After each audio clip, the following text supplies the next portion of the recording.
Good morning students, myself doctor Sangeeta Kumari. इसके पिछले video में यूजी सेमेस्टर थर्ड के साइकोलॉजी CC7 को लिया था मैंने पेपर, जिसमें सोशल साइकोलॉजी के third unit social interaction and influences में मैंने टॉपिक लिया था प्रो सोशल बिहेवियर, जिसके नेचर के बारे में मैंने बताया था, उसके मीनिंग्स के बारे में बताया था। प्रो सोशल क्या है उसके आज आगे क्लास को कंटिन्यू करती हूँ। तो पहले जान लेते हैं कि हम लोगों ने क्या जाना था। हम लोगों ने जाना था कि प्रो सोशल बिहेवियर किसे कहते हैं। प्रो सोशल बिहेवियर वैसे बिहेवियर कहते हैं जिसमें दूसरों की मतलब हम लोग अगर किसी को कष्ट में देखते हैं तो उसको हम लोग हेल्प करने की कोशिश करते हैं। इसमें हम लोगों की हानि या क्षति होती है तो भी हम लोग उसको नजरअंदाज कर देते हैं, और दूसरे का अगर कोई कष्ट में है तो हम लोग उसके लिए मन से, अपने मन से, यानी किसी के कहने पर या किसी के बलपूर्वक कहने पर हम लोग नहीं करते हैं। अपने मन से किसी का हेल्प करना को हम लोग प्रो सोशल बिहेवियर कहते हैं। इसे परोपकारिता व्यवहार भी कहते हैं, जिसके आगे आज हम लोग जानेंगे कि इसके डिटर्मिनेंट्स क्या हैं, यानी सहायता पर व्यवहार के निर्धारक तत्व क्या हैं, डिटर्मिनेंट्स ऑफ हेल्पिंग बिहेवियर। तो समाज मनोवैज्ञानिकों ने सहायता पर व्यवहार के कई कारकों के बारे में बताया है, जिसमें से सहायता पर व्यवहार में निहित मनोवैज्ञानिक प्रकरण यानी साइकोलॉजिकल मैकेनिज्म में लताने एंड डॉर्नी ने व्याख्या की है इसके बारे में। तो इन्होंने कहा है कि इसको जो है हम लोग का प्रो सोशल बिहेवियर, इसको अच्छे से जानने के लिए उन्होंने एक मॉडल तैयार किया है ताले एंड डॉर्नी ने, इसमें 1968 में, जिसे संज्ञानात्मक मॉडल कहते हैं, यानी कॉग्निटिव मॉडल कहा जाता है। इसके आधार पर हम लोग किसी भी सहायतापरक व्यवहार यानी प्रति सामाजिक व्यवहार या प्रो सोशल बिहेवियर के घटित होने के 5 चरण होते हैं। यानी इस मॉडल के अनुसार से हम लोग देखते हैं तो प्रो सोशल बिहेवियर के 5 चरण होते हैं। सहायता परक व्यवहार होने के लिए यह आवश्यक है कि सहायता करने वाला व्यक्ति इन 5 चरणों पर धनात्मक निर्णय लें। मतलब इस तरह के जो 5 चरण हैं उसके बारे में उसका पॉजिटिव एटीट्यूड होना चाहिए। यदि वह धनात्मक निर्णय नहीं लेता है तो वह सहायता न करने का व्यवहार भी घटित होता है। यानी वो इस तरह के 5 व्यवहार को अगर अपने में नहीं लाता है तो वह इस तरह से वह प्रो सोशल बिहेवियर उसके अंदर में नहीं देखा जा सकता है। तो इस तरह से इसके 5 चरण हैं जो निम्नलिखित है। पहला चरण में आता है आपात स्थिति का प्रोटेक्शन, यानी हम लोग जब कोई घटना को होते हुए देखते हैं तो ये पहला चरण में आता है कि किसी चीज को देखना यानी प्रोटेक्शन करना। दूसरा चरण में आता है स्थिति की सही व्याख्या करना, यानी उसके बाद जब देखने के बाद हम लोग उसका सही से जानकारी लेना कोशिश करते हैं कि आखिर घटना क्या घटा है, यानी उसकी पूरी जानकारी हम लोग जानने की कोशिश करते हैं। इसको हम लोग दूसरे चरण में डालते हैं। तीसरा चरण जो है सहायता परक हस्तक्षेप के लिए उत्तरदायित्व, यानी अब हम लोग सोचते हैं, जब उसके बारे में जानकारी हो जाती है कि घटना किस तरह की घटी गई है, तो हम लोग उसके बारे में यानी उसमें हम लोग अपने आप को इन्वॉल्व करें न करें इसके बारे में हम लोग सोचना शुरू करते हैं। चौथा चरण में आता है कि सहायता परक हस्तक्षेप के लिए निर्णय लेना, यानी हम लोग अब सोचते हैं कि हाँ हम लोग इसमें इसका हेल्प करना चाहिए कि नहीं करना चाहिए, इसका लास्ट हम लोग निर्णय जो लेते हैं उसको हम लोग चौथे चरण में लेके आते हैं। 5वां चरण जो हमारा है सहायता परक हस्तक्षेप के निर्णय का क्रियान्वयन, मतलब हम लोग अब लास्ट में जो चरण है उसमें सोचते हैं कि अब हम लोग उसको किस तरह से काम करें, यानी शुरुआत हम लोग करने की कोशिश करते हैं।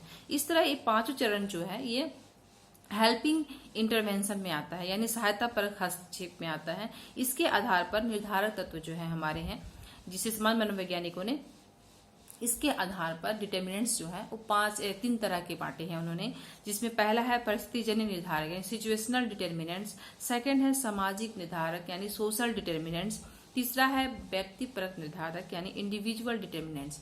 तो ये जो 5 चरण से हैं उसके आधार पर समाज मनोवैज्ञानिकों ने कुछ डिटर्मिनेंट्स यानी निर्धारक तत्व बताए हैं, जिसको 3 भागों में बांटा है। यानी पहला हुआ सिचुएशनल डिटर्मिनेंट्स, दूसरा हुआ सोशल डिटर्मिनेंट्स और तीसरा हुआ इंडिविजुअल डिटर्मिनेंट्स।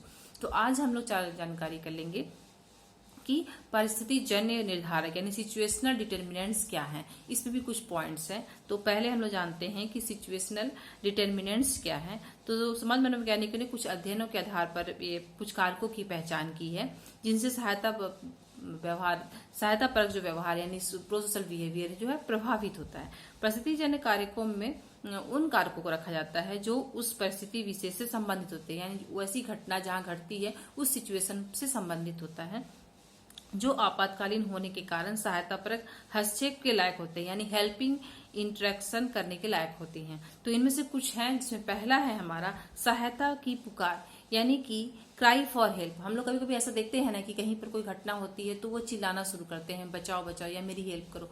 तो उसका बहुत बड़ा इंपॉर्टेंस होता है इसमें, मैंने सहायता परक जो प्रोफेसर बिहेवियर जो है उसका महत्व। यानी सहायता परक हस्तक्षेप के लिए आपात स्थिति का ज्ञान होने में संकट में पड़े व्यक्ति की चीख, सहायता के लिए गुहार आदि की भूमिका बहुत ही महत्वपूर्ण होती है। अगर कोई व्यक्ति संकटकालीन परिस्थिति में, उस परिस्थिति में गंभीर आपातकालीन समझकर लोग उसे तुरंत, क्या होता है जैसे मान लीजिए कोई व्यक्ति संकटकालीन स्थिति में करुण ढंग से, यानी कि बहुत ही रोते हुए वह सहायता के लिए चीखता है या करुण ढंग से चिल्लाकर सहायता मांगता है, तो ऐसी स्थिति में गंभीर आपातकालीन समझकर लोग उसे तुरंत सहायता करने के लिए तैयार हो जाते हैं। कभी कभी हम लोग देखे हैं कि अचानक कोई किसी को चोट लगी या कुछ भी हुआ, वह कस के चिल्लाया तो तुरंत लोग दौड़ पड़ते हैं उसकी सहायता के लिए। तो इसका बहुत बड़ा इंपॉर्टेंस होता है प्रो सोशल बिहेवियर में।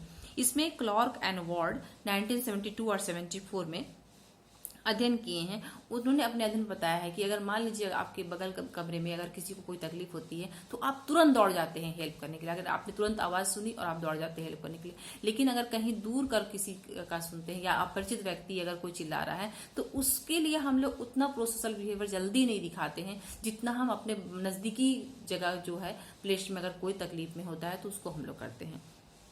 इस तरह से मेयर एंड मुलहेरिन ने 1980 में अपने अध्ययन में पाया है कि संकट में पड़े व्यक्ति अपने कारनामों से, यानी अगर कोई ऐसा होता है कि कोई व्यक्ति अपनी गलती से ही संकट में पड़ जाता है तो ऐसे लोगों को हेल्प करने में लोग सोचते हैं, पहले सोचते हैं कि हेल्प की जाए कि नहीं जाए। अगर देखते हैं कि जैसे कभी होता है कि कोई अचानक कोई गलती किया और संकट में पड़ गया तो उसमें लोग ज्यादातर क्या करते हैं, इन्वॉल्व होने की कोशिश नहीं करते हैं। यानी वो पीड़ित व्यक्ति के हम लोग देखते हैं, पीड़ित व्यक्ति अगर बहुत करा रहा है, कुछ कर रहा है, यानी वो अपने गलती से फंसा है तो लोग उसका हेल्प नहीं करना चाहते हैं। दूसरा हम लोग का आता है दर्शकों की उपस्थिति, यानी बाई स्टैंडर्ड्स प्रेजेंस, यानी कि संकटकालीन या आपातकालीन परिस्थिति में दर्शकों की उपस्थिति से भी सहायता पर प्रभाव जो व्यवहार है प्रभावित होता है। इसमें स्पष्ट रूप से देखा जाए तो क्या कभी कभी ऐसा होता है कोई घटना घटा अचानक, अगर उसमें दर्शकों की संख्या बहुत ज्यादा हो जाती है तो लोग एक दूसरे को देखते हैं कि वह हेल्प करेगा या वो हेल्प करेगा। यानी उन लोगों में, अगर दर्शकों में भी अगर अपरिचित लोग हैं, यानी कि जो भी लोग वहां इकट्ठे हुए हैं उसकी हेल्प करने के लिए, वो एक दूसरे से भी परिचित नहीं है और जिस व्यक्ति जो घायल है वो भी परिचित नहीं है, तो लोग जल्दी उसकी हेल्प करने की कोशिश नहीं करते हैं। इसमें लताने और रोडिन ने भी देखा है कि उन्होंने अपने अध्ययन में पाया कि अगर किसी कमरे में कुछ छात्र बैठे हुए हैं और छात्रों की संख्या ज्यादा है, उसमें अगर एक बच्चे को चोट लगती है तो सभी बच्चे उठ के उसको हेल्प करने के लिए नहीं आते हैं। जो उसके आसपास होते हैं या उससे जो अच्छे से जानते हैं वही उसकी हेल्प करते हैं। दूर वाले लोग या क्लास के दूर बैठे हुए लोग उसकी हेल्प जल्दी नहीं करने आते हैं। यानी जब दर्शकों की संख्या ज्यादा होती है तो सभी दौड़कर हेल्प नहीं करते, जबकि जो उनके परिचित होते हैं या क्लोज में होते हैं, जो सामने होते हैं, वही दौड़कर उसकी हेल्प पहले करते हैं। इस तरह से लतानी एंड एल्मन ने 1970 और पेटी विलियम्स हार्किंस एंड लतानी 1977 में अपने एक्सपेरिमेंट के आधार पर उन्हें पाया कि दर्शक प्रभाव यानी बाई स्टैंडर्ड इफेक्ट का 3 कारण है। यानी इस तरह से अगर इफेक्ट पड़ता है तो इसका 3 कारण है। पहला है संकटकालीन परिस्थिति में दर्शकों की संख्या अधिक हो जाने पर कुछ दर्शक तो घटना को ठीक ढंग से देख नहीं पाते, यानी जो दूर में रहते हैं वो देख ही नहीं पाते कि हकीकत में हुआ क्या है, और तब परोपकारी व्यवहार करने का प्रश्न ही नहीं उठता, यानी वो जान ही नहीं पाते, इसलिए दौड़कर हेल्प करने नहीं आते हैं। दूसरा है हमारा अधिक संख्या में दर्शकों की उपस्थिति होने पर कोई भी दर्शक परिस्थिति को आपातकालीन नहीं मानता। यानी जब बहुत ज्यादा संख्या में लोग रहते हैं तो उसको उतना इम्पोर्टेंट नहीं मानते, यानी बहुत आपातकालीन नहीं मानते हैं, इसलिए सभी मिलकर उसको हेल्प करने के लिए नहीं आते हैं। तीसरा है हमारा परिस्थिति में दर्शकों की संख्या अधिक हो जाने पर कोई भी दर्शक अपने ऊपर उत्तरदायित्व यानी रिस्पॉन्सिबिलिटी लेने के लिए तैयार नहीं होता है।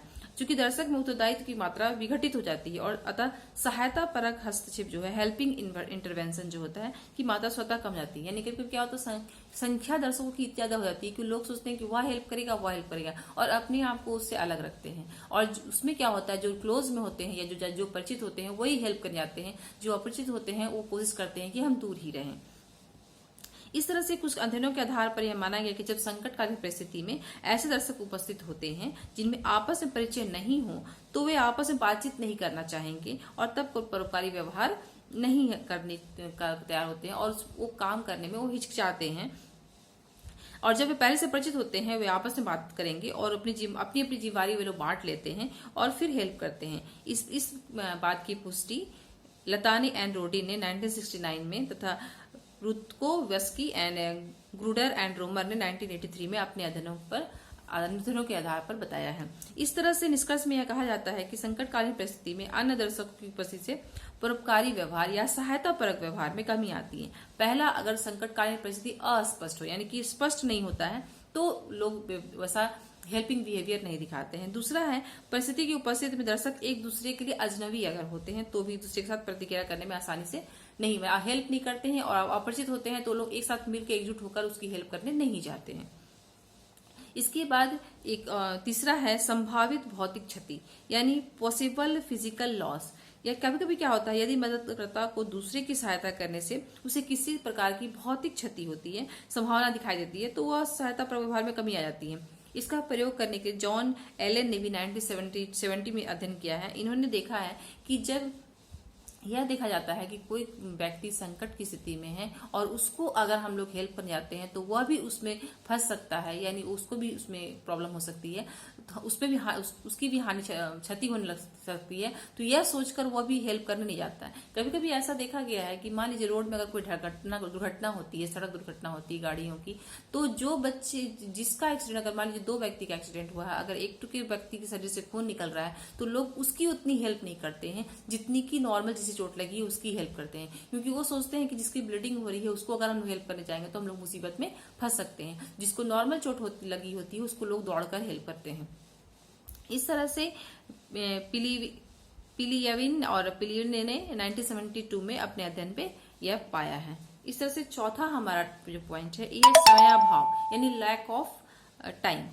ऐसा भी देखा गया है जब लोगों के पास समय की कमी होती है, यानी बहुत बिजी होते हैं, तो कुछ घटना को देखकर वो नजरअंदाज करके आगे बढ़ जाते हैं। इस पर डार्ले एंड वेस्टलर ने 1973 में अपने अध्ययन किया है। उन्होंने कुछ बच्चों को एक भाषण के लिए बुलाया था उन्होंने, तो उसमें देखा कि कुछ बच्चे बहुत जल्दी आए, कुछ बच्चे बहुत देर से आए। तो इसमें उन्होंने देखा कि जो बच्चे जल्दी आए और रास्ते में एक बूढ़े का एक्सीडेंट हो गया था तो वे उसकी हेल्प करते आए, यानी जो अपने घर से जल्दी निकले थे उनके पास भाषण देने के लिए टाइम था तो वे उस बूढ़े व्यक्ति का हेल्प करते हुए भाषण देने के लिए आए। लेकिन जो लेट से पहुंचे, चूंकि उनका ऑलरेडी लेट हो चुका था, तो वे उस बूढ़े व्यक्ति को नजरअंदाज करते हुए भाषण देने आए। इस तरह से इन्होंने अपने अध्ययन में पाया था कि समयाभाव यानी अगर व्यक्ति के पास समय की कमी होती है तो भी वे लोगों की हेल्प करने से बचते हैं, और जिनके पास समय ज्यादा होती है यानी उनके पास अगर टाइम रहता है तभी वे लोग अगर कोई घटना घटता है तो उसकी हेल्प करने के लिए वो दौड़ पड़ते हैं। अदरवाइज अगर वो बिजी होते हैं तो वो हेल्प करने की कोशिश नहीं करते हैं और देखते हुए भी नजरअंदाज करते हुए सामने से निकल के चले जाते हैं। इस तरह से स्पष्ट होता है कि परिस्थिति के आधार पर यानी जब सिचुएशन वैसा हो तो लोग कैसा बिहेवियर करते हैं, अगर उसके अनुसार होता है यानी हर व्यक्ति के अनुसार ही वैसा घटना अगर घटती है, उसके पास ऐसा कंडीशन होता है, तभी वे प्रोसोशल बिहेवियर दिखाते हैं, अदरवाइज वैसा बिहेवियर वो नहीं दिखाते हैं। आज एक ही टॉपिक मैंने इसको लेके किया है कि परिस्थिति जन्य कारक यानी सिचुएशनल डिटर्मिनेंट्स। इसके नेक्स्ट टॉपिक में मैं आऊंगी सोशल डिटर्मिनेंट्स के साथ लेके। आज के लिए इतना ही। Thank you.